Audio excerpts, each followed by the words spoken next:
দায়ী হওয়ার জন্য আলেম হওয়া সবসময় জরুরি না।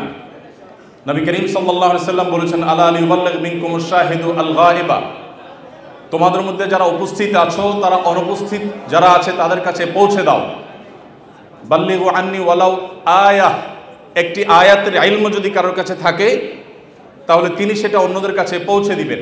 আজ বাংলাদেশে দাওয়াতের যে প্রয়োজনীয়তা আছে, দাওয়াতের ময়দানে যে ভয়াবহ দুর্ভিক্ষ চলছে, এই খরা এবং দুর্ভিক্ষ কাটাবার জন্য আমাদের সবাইকে দাওয়াতের কাজের জন্য উপযোগী করে গড়ে তুলে দাওয়াতের ময়দানে আমাদের সবাইকে নামতে হবে ইনশাআল্লাহ। আমরা যারা আছি এখানে জেনারেল শিক্ষিত, তারা অনেকে আলহামদুলিল্লাহ দাওয়াতি কাজ করার জন্য তাদের প্রচণ্ড আগ্রহ লালন করেন।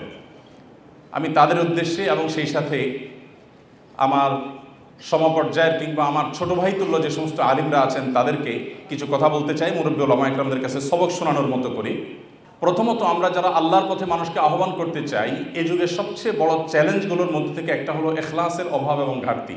বিশেষ করে মিডিয়ার এই সময়ে এখলাস ধরে রাখার মতো কঠিন আরেকটা কাজ নেই। এই জন্য আমরা যারা আল্লাহর পথে মানুষকে আহ্বান করতে চাই, সবচাইতে সহজ এবং সবচাইতে আমাদের হাতের কাছে নাগালে থাকা যে প্ল্যাটফর্ম সেটা হলো সোশ্যাল মিডিয়াগুলো। এই সোশ্যাল মিডিয়াগুলোর মাধ্যমে আমরা অনেকে দাওয়াতি কাজ করে থাকি আলহামদুলিল্লাহ।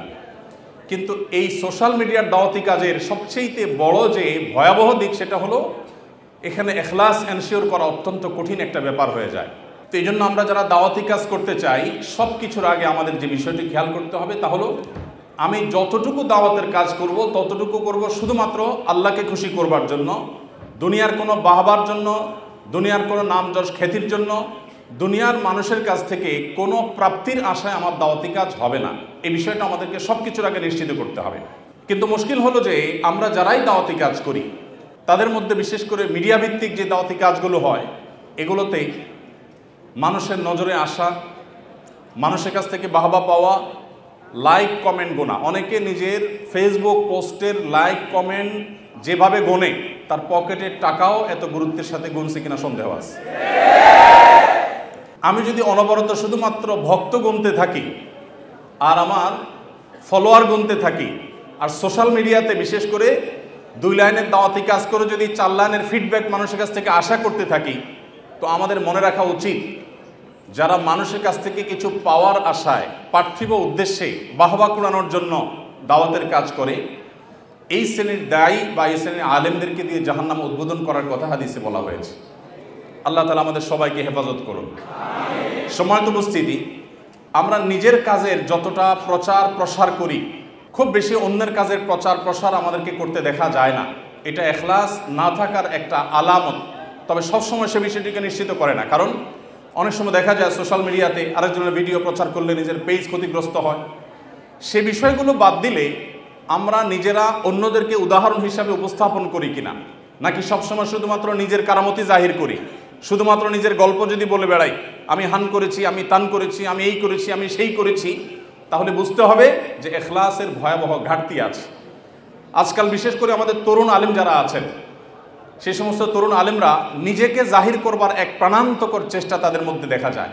এমনকি যারা জেনারেল শিক্ষিত ভাই বোনরা আছেন, অনেকে দাওয়াতি কাজে ফিরে আসছেন, এই ময়দানে এসে তারাও দিন শেষে ফেমাস হওয়াটা যেন মূল টার্গেট এবং মূল লক্ষ্য, সেরকম একটা বিষয় দাঁড়িয়ে যাচ্ছে।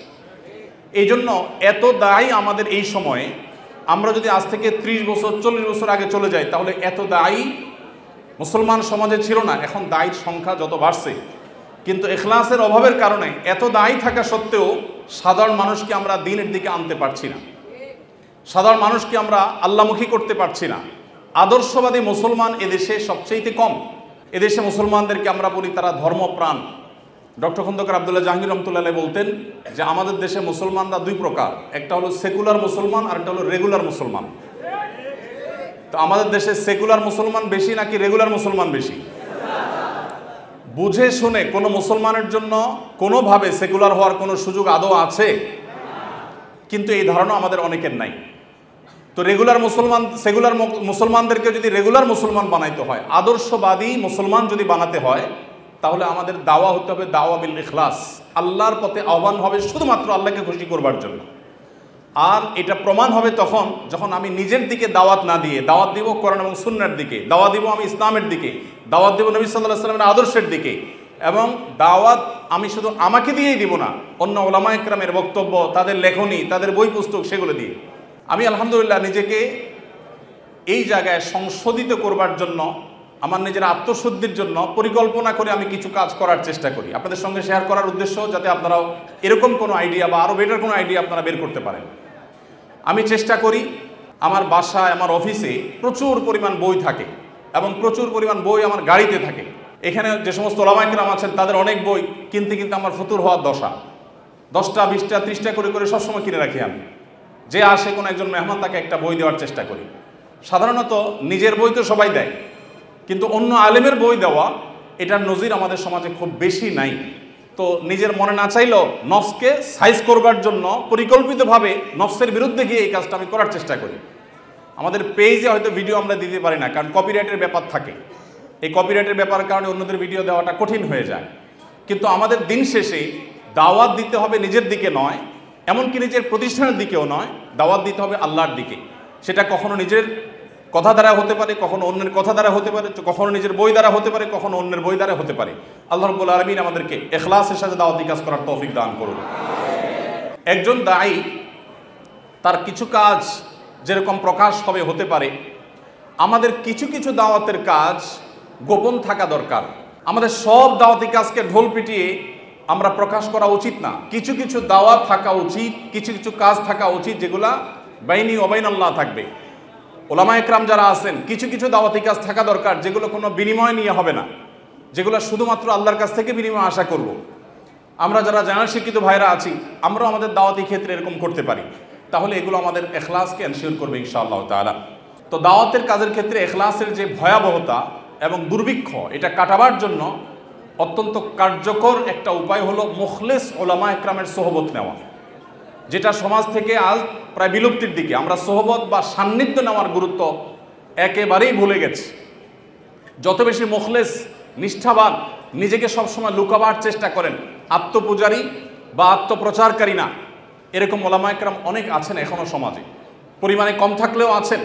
সেই সমস্ত ওলামা একরামের সান্নিধ্যে নিজেকে যত বেশি রাখতে পারবেন, তত বেশি আপনার ভিতরে দেখবেন ইখলাস আনা সহজ হবে।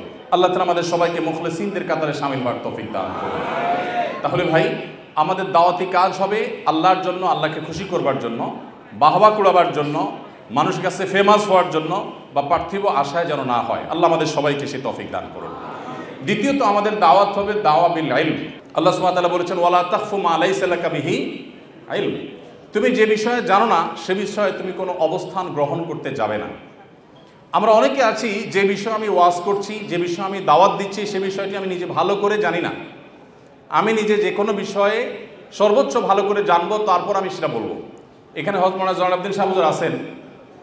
দারুল রশাদ মাদ্রাসায় হযরতের একটি উক্তি আমার জীবনে এমনভাবে গেঁথে গেছে, আমি বহু জায়গায় এটা আলোচনা করেছি। আমি এবার সনদ সহ কথা বলার চেষ্টা করি, আরেকজনের কথা নিজের কথা হিসাবে চালিয়ে দেওয়ার চেষ্টাটা করি না। আমি সবসময় যেটা যার কাছ থেকে শুনেছি তার নাম সহকারে বলি, এটা আমার একটা আদত অভ্যাস। তো হযরতের কাছ থেকে শুনেছিলাম, ছোট্ট একটা ঘরোয়া মজলিসে আমরা 7-8 জন ছিলাম দারুল রশাদে। হযরত বলতেছিলেন যে, যেই বিষয়টা জানার জন্য গোটা পৃথিবীর মানুষ মুখিয়ে আছে, ধরুন এমন একটা তথ্য, আমেরিকাতে প্রেসিডেন্ট নির্বাচন হয়েছে, ধরেন আমাদের দেশে একটা জাতীয় নির্বাচনের ফাইনাল ফলাফল প্রকাশ হবে, ঠিক সেই রকম একটা পর্যায়ে দেশের কোটি কোটি মানুষ সবাই অধীর আগ্রহে অপেক্ষা করছে, হাড্ডাহাড্ডি লড়াই হয়েছে, কোন দল জিতেছে জানার জন্য সবাই অপেক্ষমান। এখনো কেউ জানে না, নিউজ প্রকাশিত হয়নি এবং কোনোভাবে ফাইনাল ক্যালকুলেশন করা যায়নি। এরকম একটা পরিস্থিতিতে সবার আগে আপনি তথ্যটা জানতে পেরেছেন যে কোন দল জিততে যাচ্ছে, এরকম একটা ইনফরমেশন যেটা জানবার জন্য কোটি কোটি মানুষ অধীর আগ্রহে অপেক্ষা করছে, কেউই আন্দাজ করতে পারছে না কি হতে যাচ্ছে, সেটি আপনি জেনে গেছেন। এই জিনিসটাও যখন আপনি মানুষকে বলতে যাবেন বা ফেসবুকে লিখতে যাবেন, তখন বলার সময় এমনভাবে বলার চেষ্টা করবেন যেন আপনি ছাড়া আরও মানুষরা জেনে থাকতে পারে। আপনি এমনভাবে সেটা প্রকাশ করবেন যে হয়তো আপনারা কেউ জেনেও থাকতে পারেন, আমি নিজে চোখে দেখেছি ফাইনাল ক্যালকুলেশন, যেটা মাত্র ঘোষণা হতে যাচ্ছে, পেপার প্রিন্ট আউট হয়ে গেছে, সিগনেচার হয়ে গেছে, সেটা এটা আপনারাও কেউ হয়তো জেনে থাকবেন। একজন দাঈ ইলাল্লাহ, আল্লাহর পথে আহ্বানকারী দায়িত্বশীল মানুষ, তার কথার ভিতরে এরকম বিনয় থাকবে। আর যদি আমি বলি এটা কোনো মায়ের পুত, কোনো বাপের পুত, বাপের জন্মে শুনে নেই, তাহলে এটা কোনো দাঈ বা কোনো আলেমের ভাষা হতে পারে না। আলেম যত বেশি জানবে তারপরও সে বলবে আল্লাহু আ'লাম বিস-সাওয়াব। আলেম যদি বলে যে এই কথা আমি বলেছি, আল্লাহর জমিনে কোনো মায়ের পুত, এটা উল্টানোর ক্ষমতা নাই, এটা কোনো আলেমের ভাষা হতে পারে না। আমরা অনেকে সোশ্যাল মিডিয়াতে দাওয়াতি কাজ করতে গিয়ে নিজেদেরকে ঠিক এইরকম পর্যায়ে নিয়ে যাই, এটা আমাদের উচিত না। প্রথমত আমরা যা বলবো সেটা জেনে বলবো, দ্বিতীয়ত আমাদের দাওয়াতের ভিতরে বিনয় থাকবে। আমাদের দাওয়াতি কাজ, বিশেষ করে ফেসবুকের দাওয়াতি কাজ যারা করেন, এই ফেসবুক মুজাহিদ বা ফেসবুক দায়ী যারা, তাদের বড় একটা অংশকে দেখা যায় এখন দাওয়াতি কাজ মানেই তো হলো সোশ্যাল মিডিয়ার দাওয়াত সবচেয়ে বেশি। তো এইখানে যারা দাওয়াতি কাজ করে থাকেন তাদের বড় একটা অংশ ধারণার উপরে ভিত্তি করে দাওয়াতি কাজ করেন, আরেকজনের কথাকে নিজের নামে চালিয়ে দেন এবং এটাকে কোনো দোষের কিছু মনে করেন না, যেটাকে ইন্তেহাল বা কালাম চুরি, আরেকজনের কথা চুরি করা বলা হয়, এটাকে কোনো দোষে কিছু মনে করা হয় না। তো দাওয়াতি কাজ যারা করবেন তিনি যা জানবেন সেটাই শুধু বলবেন। আল্লাহ সুবহানাহু ওয়া তাআলা কোরআনে কারিমেও আমাদেরকে এই নির্দেশ করেছেন, তার নবী সাল্লাল্লাহু আলাইহি সাল্লামকে নির্দেশ করেছেন, বাল্লিগ মা উনজিলা ইলাইক, হে রাসূল আপনার কাছে যা নাজিল হয়েছে আপনি সেটার প্রচার করুন, মন গড়া কোনো কথা নয়।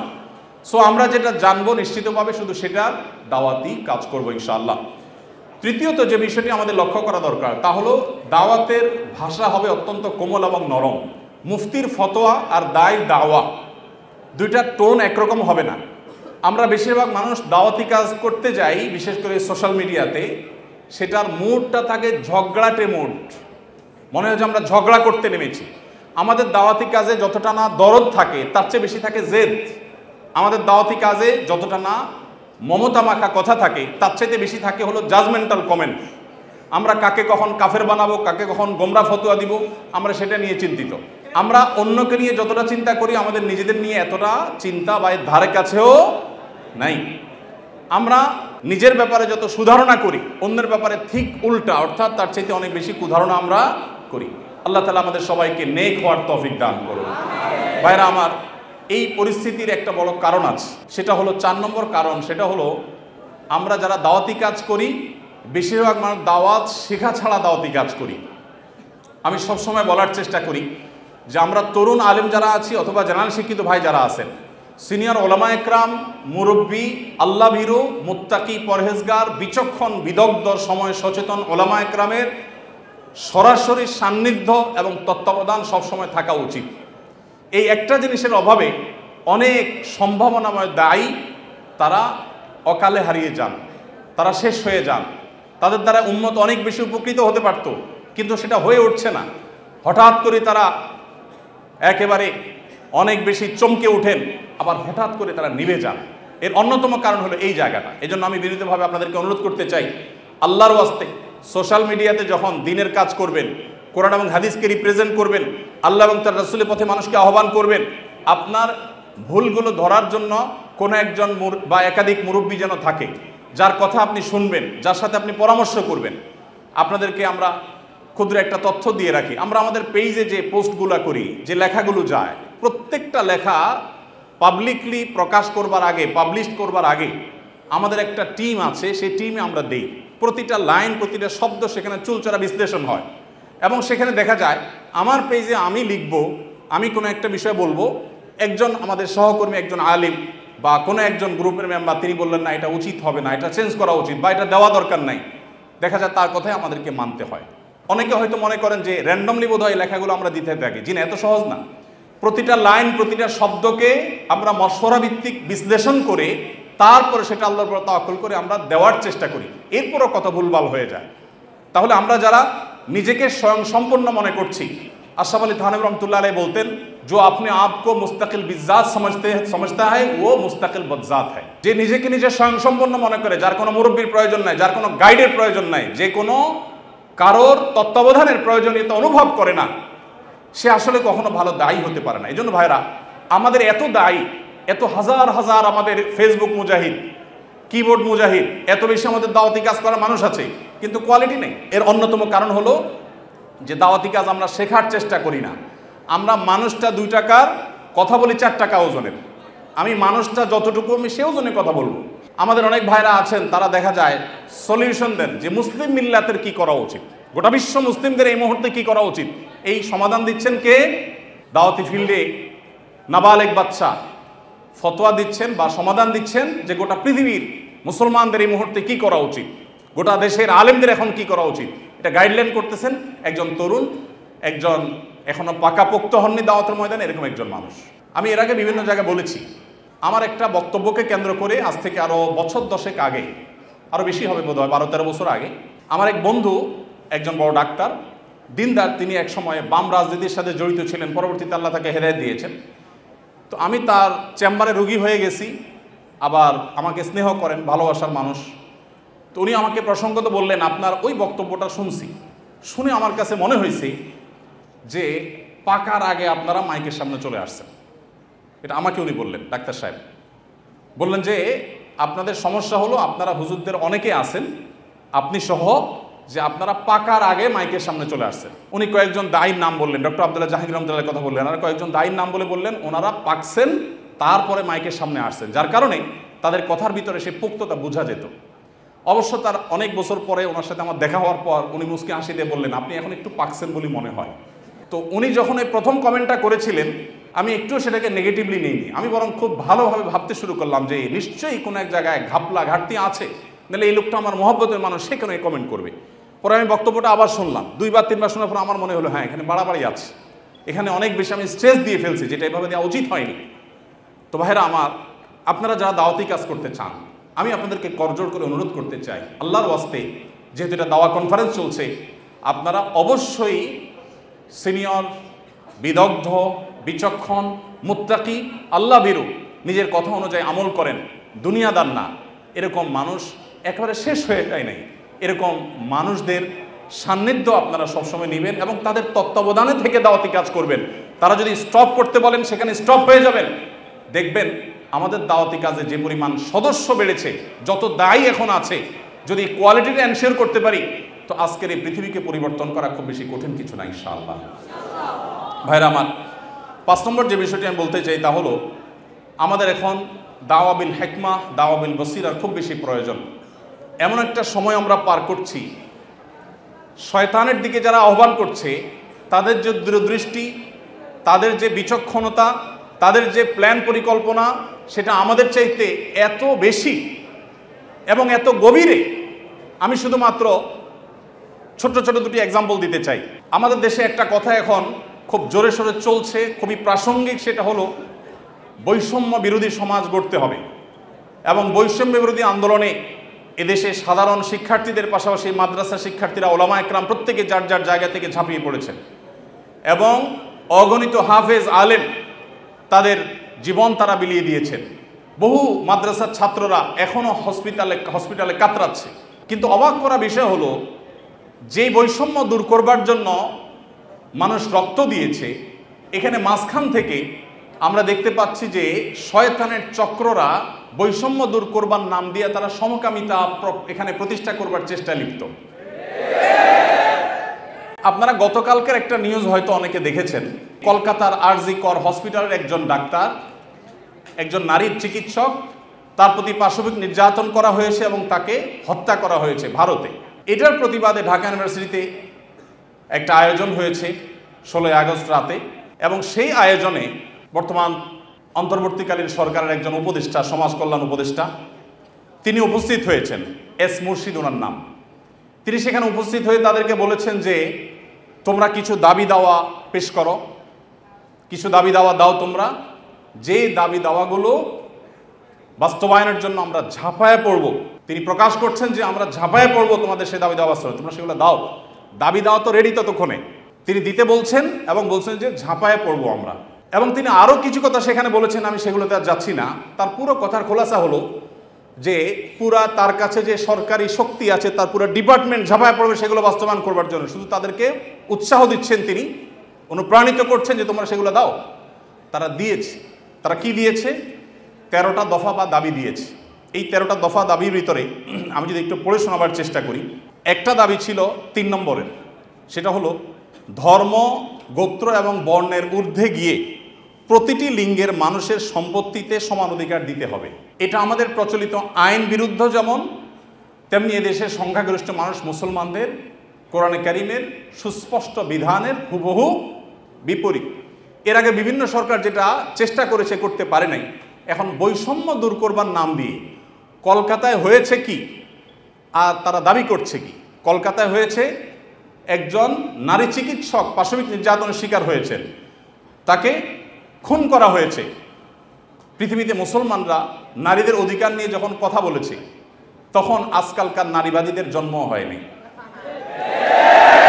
মুহাম্মদ সাল্লাল্লাহু আলাইহি সাল্লাম যখন নারী অধিকার নিয়ে কথা বলেছেন, তখন এই নারীবাদীদের 14 গোষ্ঠীর কারোর জন্ম হয় নাই।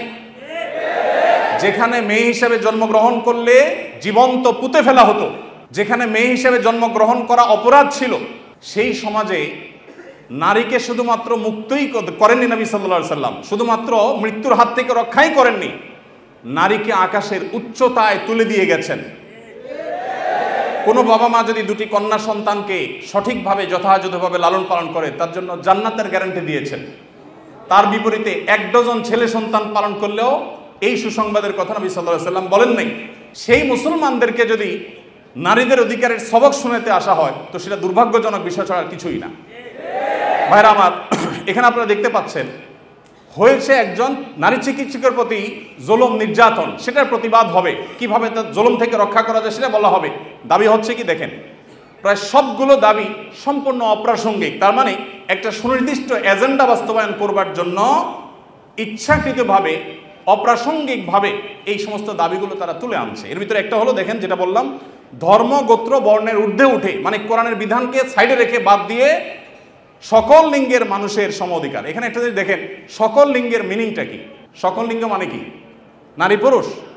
জি না, মূলত সমকামিতার কথা সরাসরি না বলে এই যে সকল লিঙ্গ, তারপরে যে আপনার জেন্ডার ডাইভার্সিটি, জেন্ডার বৈচিত্র্য, লিঙ্গ বৈচিত্র্য, এগুলো সবগুলোর মিনিং হলো যে এখানে তারা সমকামিতাকেও একটা লিঙ্গ হিসাবে, সমকামীদেরকে একটা লিঙ্গ হিসাবে, ট্রান্সজেন্ডারদেরকে একটা লিঙ্গ হিসাবে এখানে প্রবেশ করাচ্ছে, সরাসরি বলছে না। তো যাই হোক, এখানে কোরআন কারীমের আয়াতের বিধান থেকে আমাদেরকে, সারা দেশের মানুষকে সরে আসার জন্য আহ্বান করছেন।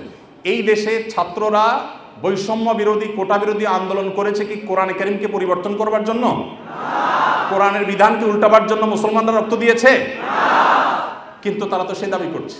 আমাদের ছাত্রদের, আমাদের মুসলমানদের রক্তকে তারা কিসের বিনিময়ে বিক্রি করছে দেখেন। দ্বিতীয় দাবি দেখেন, ইউনিফর্ম ফ্যামিলি কোড চালু এবং তার বাস্তবায়ন করতে হবে। এটার সহজ কথা হলো যে মুসলিম পারিবারিক আইন যেটা আছে এটা তুলে দিতে হবে, এবং তারা যে সমাজ চায় সেই সমাজ সোজা কথা বাস্তবায়ন করতে হবে, যেটা এদেশের সংখ্যাগরিষ্ঠ মানুষের চিন্তা, দর্শন, মূল্যবাদের পরিপন্থী। 4 নম্বর, সন্তানের অভিভাবকত্বের আইন পরিবর্তন করতে হবে। নারীকে সন্তানের অভিভাবকত্ব দিতে হবে। কোরআন পুরুষকে, বাবাকে অভিভাবকত্বের দায়িত্ব দিয়েছে এবং সেটা আমাদের সমাজে প্রতিষ্ঠিত, এটা আমাদের সমাজের সংস্কৃতি, এটা এদেশের মানুষের আবহমানকাল থেকে আসা সংস্কৃতি, এটাকে পরিবর্তন করে ফেলতে হবে। দেখুন, এগুলো এতটা অপ্রাসঙ্গিক এই সমাজে যে এগুলো নিয়ে এদেশের মানুষের কোনো কনসার্ন নাই, কিন্তু তাদের কনসার্ন আছে। এরপরে দেখেন 7 নম্বর হলো, নারী, আদিবাসী, প্রতিবন্ধী এবং ভিন্ন লৈঙ্গিক পরিচয়ের মানুষকে, দেখেন নারী আসছে, আদিবাসী আসছে, প্রতিবন্ধী আসছে, এরপরে আবার নারীর পরে আবার ভিন্ন লৈঙ্গিক পরিচয়ের মানুষ বলতে কি বোঝানো হয়? পুরুষ এবং মহিলা ছাড়া ভিন্ন লিঙ্গ এর পরিচয় দেয় যারা, তারা কারা? ট্রান্সজেন্ডার। আরো সহজ করে বলতে গেলে সমকামী।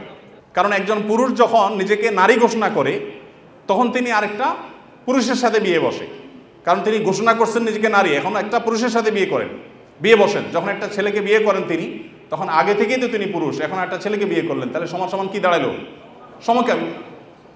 তো এই সমকামিতা এদেশে মানুষকে গিলানো সহজ হবে না, সেজন্য এই সমস্ত শব্দের মায়ের পেশ তারা দিচ্ছে। আপনি দেখেন প্রতিটা দফায় হয়েছে কলকাতায় কি আর তারা দাবি করছে কি। তো এই যে ব্যাপারটা দেখেন, এখানে তারা বলছে যে নারী, আদিবাসী, প্রতিবন্ধী এবং ভিন্ন লৈঙ্গিক পরিচয়ের মানুষদের প্রতিনিধিত্বের জন্য যৌক্তিক অনুপাতে কোটা বরাদ্দ দিতে হবে। যে কোটা বিলুপ্তির জন্য এত কিছু, সেই ছাত্রদের করা সরকারের উপদেষ্টা এখন কোটা চাচ্ছেন সমকামীদের জন্য। এই মানুষগুলো যারা শারীরিকভাবে সুস্থ সবল, তারা নিজের মেধায় তো লড়তে পারেন, কিন্তু এখানে নারীদের জন্য শুধু কোটা চাচ্ছেন তিনি তা না, তিনি ভিন্ন লৈঙ্গিক পরিচয় ধারণকারী মানুষদের অর্থাৎ সমকামীদের জন্য তিনি কোটা চাচ্ছেন। সমকামীদের শুধু বৈধতা দেওয়ার কথা বলছেন না, তাদের জন্য কোটা রাখার দাবি করা হচ্ছে। এরপরে আমরা দেখতে পাচ্ছি 8 নম্বর যে দাবি, সে দাবিতে লেখা আছে যে বলা হয়েছে যে 1860 সালের গর্ভপাতের আইন বাতিল করতে হবে, নারীকে গর্ভপাতের পরিপূর্ণ স্বাধীনতা দিতে হবে। মানে জেনা ব্যভিচার হবে, অসামাজিক কার্যকলাপ হবে, মনে চাইলে গর্ভপাত করবে, এই বিষয়গুলো ইজি করে ফেলতে হবে। সোজা কথা, গর্ভপাতের মাধ্যমে যে ভ্রূণ হত্যা করা হয় এটা কি হত্যা না হত্যা না? তো মানবতার ধ্বজাধারীরা দাবি করছেন কিসের? যে একটা মানব ভ্রূণ হত্যা করার অনুমতি দিতে হবে, স্বাধীনতা দিতে হবে। এ দাবি করছেন কারা? মানবতার সবক দেয় যারা আমাদেরকে সকাল বিকাল তারা। এরপর আপনি দেখেন কলকাতায় ঘটেছে কি, একজন নারী চিকিৎসকের উপরে জুলুম হয়েছে, আর তারা চাচ্ছে কি যে যে কোনো নারী যে কোনো জায়গায় গর্ভপাত করতে পারবে, পারমিশন চাচ্ছে। তার মানে যত রকমের অবৈধ সম্পর্ক আছে, জেনা ব্যভিচার আছে, এগুলো করে যাতে কারো টেনশন করতে না হয়, সে রাস্তা যাতে সুগম হয়, সেটা তারা চাচ্ছে। কলকাতা হয়েছে কি আর তারা দাবি করছে কি? আচ্ছা, এরপরে দেখেন 9 নম্বর দাবি করেছে তারা, নারী এবং লৈঙ্গিক বৈচিত্র্যের মানুষের জন্য সমান কর্মসংস্থানের সুযোগ দিতে হবে এবং নিরাপদ কর্মসংস্থানের নিশ্চয়তা দিতে হবে। তার মানে নারী এবং লৈঙ্গিক বৈচিত্র্যের মানুষদের কথা বলা হচ্ছে এখানে। পুরুষ তো আছেই, মহিলা পুরুষের বাদে আবার বিভিন্ন লৈঙ্গিক পরিচয়ের ধারণকারী মানুষদের জন্য কর্মসংস্থানে বিশেষভাবে তাদের জন্য সুযোগ দিতে হবে, পরিবেশ করতে হবে। তার মানে কি নারী পুরুষ ছাড়া কি আছে? ট্রান্সজেন্ডার বা সমকামী। যদি আপনি বলেন না আমি এখানে তৃতীয় লিঙ্গ বুঝেছি, তাহলে তৃতীয় লিঙ্গ বলতে আপনার সমস্যা কি? লৈঙ্গিক বৈচিত্র্য শব্দ বলতে কতগুলো অক্ষর ব্যবহার করতে হয়েছে, উচ্চারণ করাও তো একটু কঠিন। আপনি তৃতীয় লিঙ্গে বলতে সমস্যা কোথায়? হিজড়া বলতে যদি আপনি না চান, না বললেন। তৃতীয় লিঙ্গ তো আমাদের দেশের স্বীকৃত ভাষা, সংবিধানের ভাষা, তাহলে সেটা ব্যবহার করতে অসুবিধা কোথায়? তার মানে এটা তাদের উদ্দেশ্য না। আমি তো দায়িত্ব নিয়ে বলতে পারি এটা তাদের উদ্দেশ্য। তাদের উদ্দেশ্য হলো সমকামী বা ট্রান্সজেন্ডারদেরকে তারা সমাজে প্রতিষ্ঠা করবার অপচেষ্টায়। ভাইরা আমার, এখনো দেশের কিছুই ঠিক হয় নাই, কত জটিল অবস্থা। এখনো পুলিশ ভালো করে তাদের কাজে যোগদান করতে পারেনি, এখনো স্থবিরতা আছে, স্টাবল হচ্ছে না। সবাই সর্বাত্মক সহায়তা করছে, আমরা সবাই সহায়তা করছি। এই শুরুতে এসেই দেখেন তারা একটা পর একটা দফা দিচ্ছে এবং সেখানে এদের দফার সাথে দফা দেওয়ার জন্য, দাবি দেওয়ার জন্য উপদেষ্টা মহোদয় তাদেরকে বলছেন এবং বলছেন ঝাঁপিয়ে পড়বেন তিনি এই দাবিগুলো বাস্তবায়ন করবার জন্য। এরপরে 10 নম্বর দাবি দেখেন, প্রতিটি ভিন্ন ভিন্ন লৈঙ্গিক পরিচয়ের মানুষের রাষ্ট্রীয় পরিচয়পত্রে তার লৈঙ্গিক পরিচয়ের স্বীকৃতি থাকতে হবে। তার মানে পুরুষ, মহিলা, ট্রান্সজেন্ডার বা সমকামী এটা থাকতে হবে। পুরুষ মহিলা তো আছেই, তাহলে প্রতিটি লৈঙ্গিক পরিচয় ধারণকারী মানে কি বোঝাচ্ছেন আপনি? আপনি বলেন যে পুরুষ, মহিলা, হিজড়া বা তৃতীয় লিঙ্গ, এটা তো হয়ে যায়। কিন্তু প্রত্যেকটা মানে কি? প্রত্যেকটা লিঙ্গ পরিচয় ধারণকারী মানুষের মিনিং হলো এটা। বিগত আমলে আমাদের স্কুলে, এমনকি আলিয়া মাদ্রাসার পাঠ্যপুস্তকে যে পাতায় পাতায়, লাইনে লাইনে, পৃষ্ঠায় পৃষ্ঠায় যে সমকামিতার কুশিক্ষা, এই অপসংস্কৃতি এবং বস্তা পচা সস্তা এই চিন্তাধারা এবং বিকৃত ব্যবস্থাপনাকে যারা এই সমাজে পুশ করার চেষ্টা করছে, আমাদের সমাজে এর বাইরে হাজারটা বিষয় আছে, সেগুলো নিয়ে তাদের কোনো মাথা ব্যথা নেই। আবার সেই একই জিনিসের পদধ্বনি আমরা এখনই শুনতে পাচ্ছি। 11 নম্বর দাবি ছিল তাদের, সব ধরনের লৈঙ্গিক বৈষম্যকারী আইন বাতিল করতে হবে। সব ধরনের লৈঙ্গিক বৈষম্যকারী আইন বাতিল করতে হবে। ওই যে মেয়েদের, ছেলেদের মিরাসের যে আইন আছে সেটা বাতিল করতে হবে। তারপরে যায় আপনার সমকামীদের বিরুদ্ধে আমাদের দেশে আইন রয়েছে, আপনারা জানেন, সমকামীদের লিপ্ত হলে 2 বছর কারাদণ্ডের কথা বলা আছে, সেগুলো বাতিল করতে হবে। এই যে দাবিগুলো আছে, আপনারা এবার মিলান যে কলকাতাতে একজন নারী চিকিৎসক তিনি জুলুমের শিকার হয়েছেন, তার সেই জুলুমের বিরুদ্ধে সর্বকণ্ঠে আমরা শতকণ্ঠে প্রতিবাদ জানাবো। কিন্তু এখানে প্রতিবাদ জানাতে গিয়ে দাবি যেগুলো তোলা হচ্ছে সবগুলো হলো সমকামী এবং ট্রান্সজেন্ডারদের জন্য দাবি। এই যে ষড়যন্ত্র, এটা আমাদের দেশে নতুন না। যারাই যখন আসে বিদেশিদের টাকা পয়সা ফান্ড পেয়ে তারা সেগুলোকে এই দেশে পুশ করার অপচেষ্টায় লিপ্ত থাকে। তারা জানে না এদেশের ওলামা একরাম তাদের শেষ রক্তবিন্দু থাকা পর্যন্ত এ সকল অনাচারের বিরুদ্ধে তারা কথা বলে যাবেন। এদেশের ওলামা একরাম, এদেশের দিনদার মানুষের কোনোদিন এটা বাস্তবায়ন হতে দিবে না। মালয়েশিয়ানরা যদি সমকামীদের যে সিম্বল, তাদের যে রংধনুর সিম্বল, সেই কালারগুলো, সেই 6 কালার, এগুলো যদি কেউ কোনো পোশাকে, আশাকে, ঘড়িতে, কোনো কিছুতে ধারণ করে, আমি যদি ভুল না বলে থাকি, না জেনে থাকি, তাহলে 3 বছর কারাদণ্ডের কথা বলা আছে। তো মালয়েশিয়ান গভর্নমেন্ট যদি এটার বিরুদ্ধে এত শক্ত অবস্থানে থাকার পরেও তারা উন্নতির চরম শিখরে পৌঁছে যায়, আমরা তাদের কাছে চাকর হওয়ার জন্য লালায়িত থাকি, তাহলে এরা আমাদেরকে কোথায় নিয়ে যেতে চায়?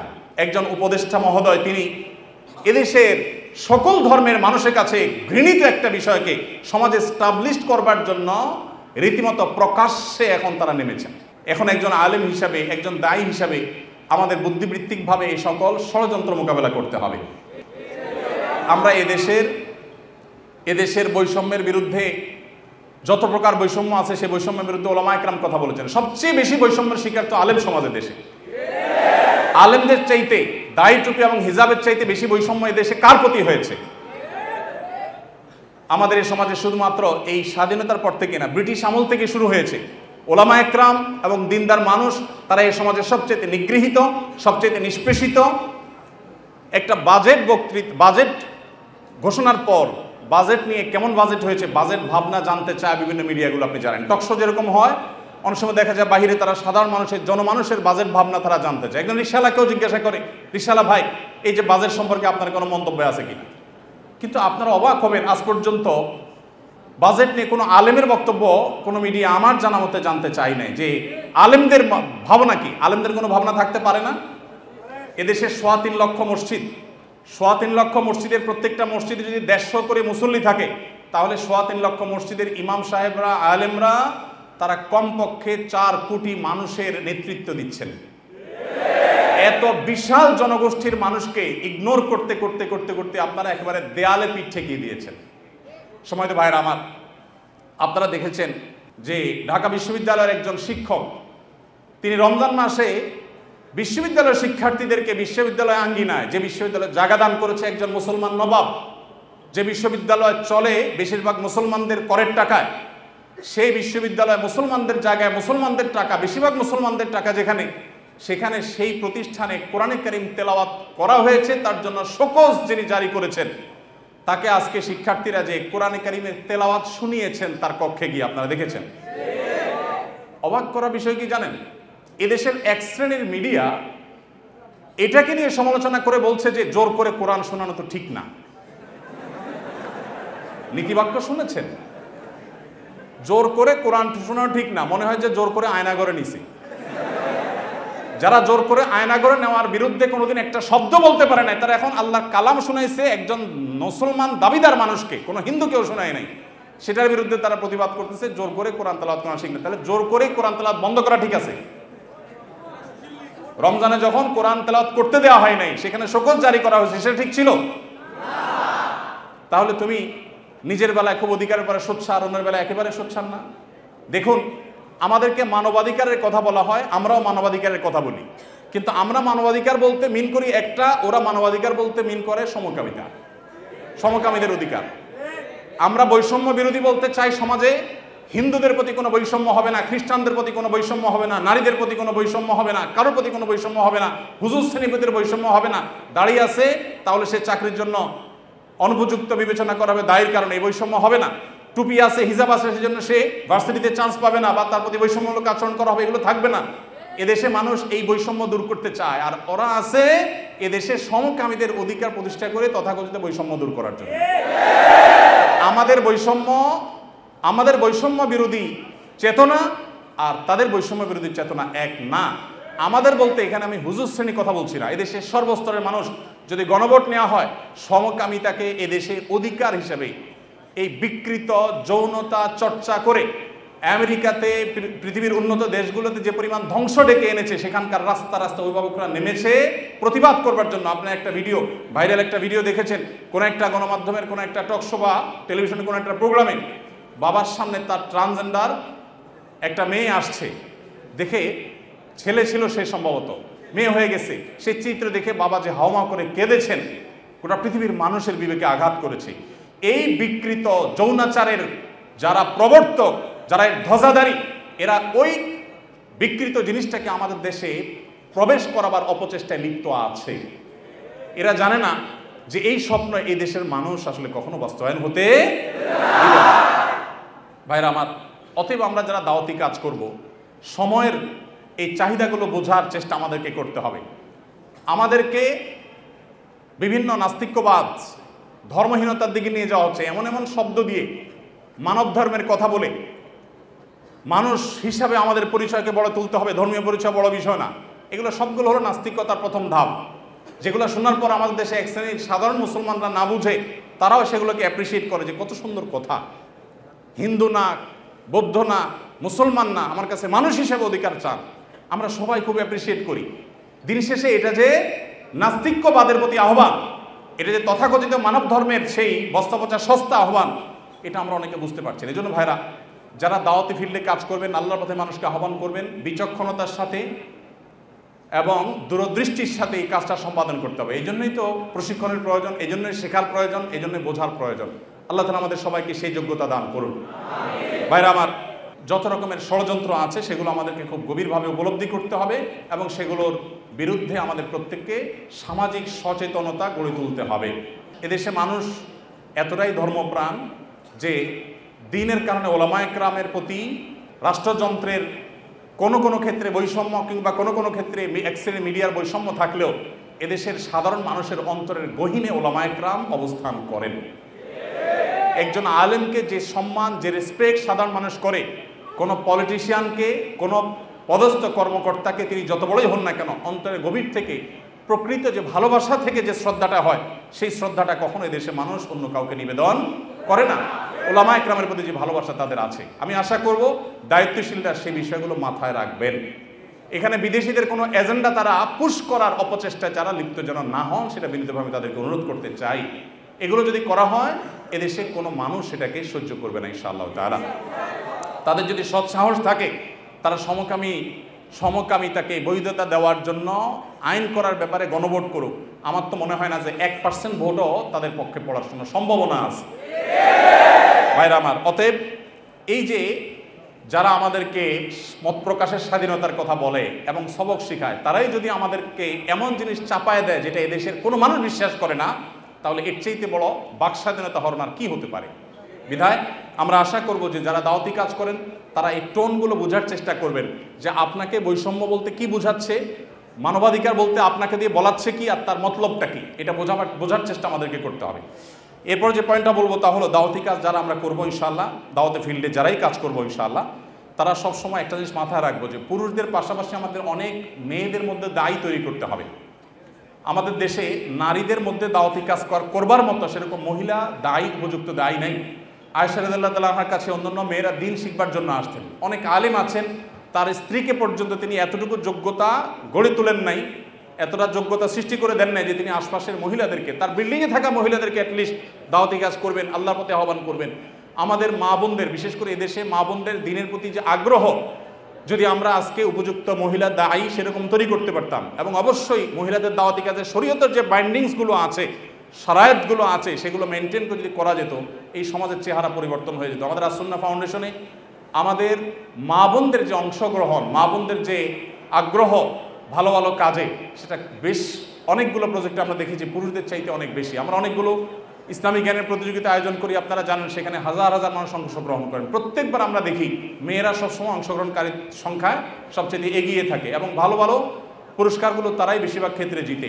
অতএব আমাদের মা বোনদের জন্য দায়ী গড়ে তোলার কাজ আমাদেরকে করতে হবে। আমাদের স্ত্রী, আমাদের বোন, আমাদের মা, তাদেরকে দ্বীনের বেসিক বিষয়গুলো শেখাতে হবে এবং ওলামায়ে কেরামদের তত্ত্বাবধানে তাদেরকে দায়ী হিসাবে গড়ে তুলতে হবে। আবার দাওয়াতি কাজের জন্য শরিয়ার বাইন্ডিং, শরিয়ার নীতিমালাকে লঙ্ঘন করে এক জেলা থেকে আরেক জায়গায় মাহরাম ছাড়া বা যাচ্ছে তা খুশি করে সংসার স্বামী সব ত্যাগ করে করবেন তিনি, সেই দাওয়াতের কথা আমি বলছি না, কিন্তু বেসিক দাওয়াতি কাজ আমাদের মা বোনদেরকে করতে হবে এবং তাদেরকেও সেরকম ক্যাপাবল করে আমাদেরকে গড়ে তুলতে হবে। আল্লাহ তো আমাদের সবাইকে সেই তৌফিক দান করুন। আমি আবারও বলছি, আমরা যারা দাওয়াতি কাজ করবো, প্রথমত আমাদের ইখলাস দরকার, আল্লাহকে খুশি করার উদ্দেশ্য থাকা দরকার, নিয়তটা সহি হওয়া দরকার, আমাদের সস্তা কোনো উদ্দেশ্য যেন না হয় সে বিষয়টি মাথায় রাখতে হবে। দ্বিতীয়ত, আমাদেরকে দাওয়াত দিতে হবে জেনে শুনে। আমরা যে বিষয়ে দাওয়াত দিব সে বিষয়ে খুব ভালো করে জেনে দাওয়াত দিব, না জেনে বা সামান্য ধারণার ভিত্তিতে কোনো দাওয়াত দিব না। তৃতীয়ত, আমাদের দাওয়াতের ভাষা হবে অত্যন্ত কোমল। বিশেষ করে সোশ্যাল মিডিয়াতে যে পরিমাণ গালিগালাজ অনেক টুপি দাড়ি ধারণকারী, প্রোফাইল পিকচার ধারণকারী অনেকে করে থাকেন, সেটা আমাদের রীতিমতো লজ্জার কারণ হয়। বিশেষ করে এক হুজুরের ভক্ত হয়ে অন্য হুজুরের গোষ্ঠী উদ্ধার করার সময় আমাদের মুখ দিয়ে কি বের হয় কি বের না হয় সেটা বলে আসলে শেষ করা যায় না। ডক্টর খন্দকার আব্দুল্লাহ জাহাঙ্গীর রহমতুল্লাহ এটা কথা বলতেন। স্যার বলতেন যে এই দেশের মানুষের কাছে যদি আল্লাহ জান্নাত জাহান্নামের ফয়সালার জিম্মাদারে দিতেন, তাহলে জান্নাত পুরোটাই খালি থাকতো, কেন খালি থাকতো? কারণ একজনের মতে আরেকজন জাহান্নামী, আবার তার মতে এ জাহান্নামী, তাহলে উভয় গড়ে জাহান্নামী, জান্নাত খালি থেকে যেত। তো আমরা এই যে জাজমেন্টাল কমেন্ট বেশি করি, কাজের কাজ কম করি। আমাদের দাওয়াত হইতে হবে অত্যন্ত বিনয়ের সাথে, এখলাসের সাথে, তাকওয়ার সাথে, কোমলতার সাথে। আল্লাহ আমাদেরকে সেই তৌফিক দান করুন। এরপরে যে বিষয়টি খেয়াল করতে হবে তা হলো দাওয়াতি কাজ শিখতে হবে। আমি যতটুকু দাওয়াতি কাজ করবো ততটুকু শিখবো, এবং আমার কোনো না কোনো মুরব্বী, তত্ত্বাবধানকারী, কোনো না কোনো বিচক্ষণ ব্যক্তি আমার পেছন থেকে আমাকে গাইড করবেন, শাসন করবেন, আমার ভুল ধরিয়ে দিবেন, সেই ব্যবস্থাপনা আমার রাখতে হবে। এর পাশাপাশি যেটি বলবো তা হলো দাওয়াত হবে বিচক্ষণতার সাথে, বিদগ্ধভাবে এবং বসিরতের সাথে, অন্তর্দৃষ্টির সাথে। চলমান পরিস্থিতি কি হচ্ছে, আমার কি করা উচিত, সেটা বুঝে শুনে আমাকে পদক্ষেপ নিতে হবে। আমার শব্দ চয়ন, আমার উপস্থাপন, সব কিছু এটার সাথে সংশ্লিষ্ট বিষয়। তারপরে যেটি বলেছি তা হলো দাওয়াতি কাজের জন্য আমাদের মা বোনদেরকে উপযুক্ত করে তুলতে হবে, গড়ে তুলতে হবে। তারা এক একজন যাতে অন্যান্য নারীদের মধ্যে শরীয়তের উসুল এবং জওয়াবেত, শরায়েত এগুলো মেনটেন করে তারা যেন দাওয়াতি কাজ করতে পারেন। আল্লাহ রাব্বুল আলামিন আমাদের সবাইকে সেরকম যোগ্য দাঈ ইলাল্লাহ আর তৌফিক দান করুন। আল্লাহ নবীর রেখে যাওয়া দিনকে আমরা মানুষের দ্বারে দ্বারে, ঘরে ঘরে, গোটা পৃথিবীতে যেন আমরা সর্বোত্তম উপায়ে পৌঁছে দিতে পারি। আল্লাহ তাআলা আমাদের সবাইকে সেরকম ক্যাপাবল এবং যোগ্য হওয়ার তৌফিক দান করুন। জাযাকুমুল্লাহ খাইর ওয়া আখিরু দাওয়ানা আলহামদুলিল্লাহি রাব্বিল আলামিন। আস-সুন্নাহ ফাউন্ডেশন, উম্মার স্বার্থে, সুন্নাহর সাথে।